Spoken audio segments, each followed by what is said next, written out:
ازيكم؟ معاكم الشيف بطوطة. النهاردة هنعمل بقى الايس كريم السوفت الكريمي التحفة، طعمه حلو جدا. بصوا الايس كريم كريمي ازاي وجميل. ان شاء الله تجربوه، ان شاء الله يعجبكم. وما تنسوش لايك للفيديو وشاركوه مع اصحابكم، واللي لسه ما اشتركش في القناة بسرعة يشترك علشان لسه في وصفات كتيرة. وفعلوا زر الجرس. اول حاجة معانا 2 باكت كريم شانتيه، عندنا نص كوباية لبن حليب ساقع متلج، هنضربهم كويس.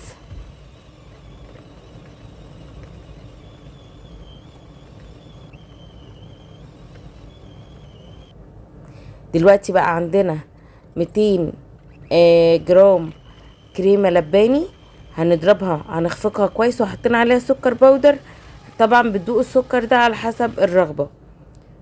هنحط عليها بقى نص الكريم شانتيه اللي احنا حطيناه كده. بقى ايس الكريم بتاع الفانيليا معانا. هنعمل بقى ايس كريم المانجا.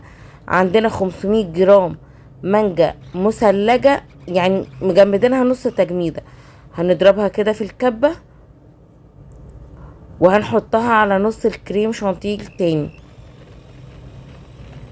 نضربهم بقى كويس قوي كده بالمضرب. هي كده جاهزة، هنحطها في الفريزر. الايس كريم الفانيليا بعد ما حطيناه في الفريزر لمدة ساعتين هنخرجه ونضربه بالشكل ده.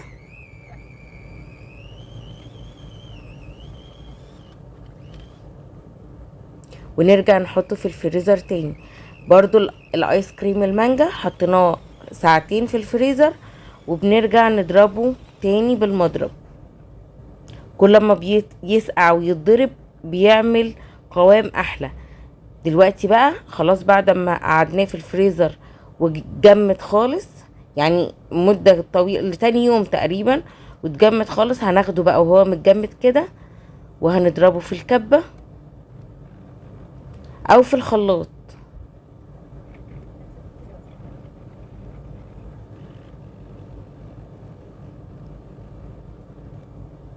بصوا بقى كريمي وفي مطة تحفة. يا بصوا الايس كريم، بصوا خرافي.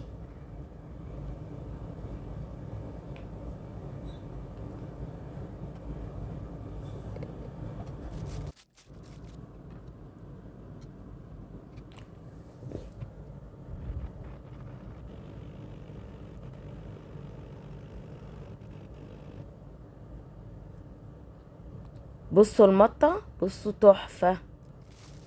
كده بقى خلصنا الكمية اللي عندنا. هنحطها بقى نص ساعة تجمد في الفريزر في كيس حلواني. تمام. هنعمل بقى المانجا وهي متجمدة كده، بنقطعها مربعات ونحطها في الكبة ونضربها كويس.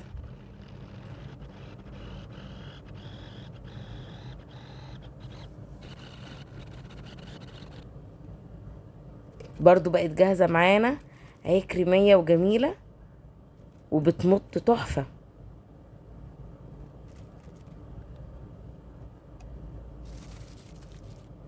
برضو هنحطها في الفريزر نص ساعة. دلوقتي بقى ما عندنا هنحط فيه الكيس اللي هو الابيض، كيس الحلواني الكريم الفانيليا، وده المانجا، وده ميكس ما بين الاتنين تحفة. ان شاء الله تجربوه، ان شاء الله يعجبكم. وما تنسوش لايك للفيديو والاشتراك في القناة، ونتقابل في وصفة جديدة مع الشيف بطوطة. والسلام عليكم ورحمة الله وبركاته.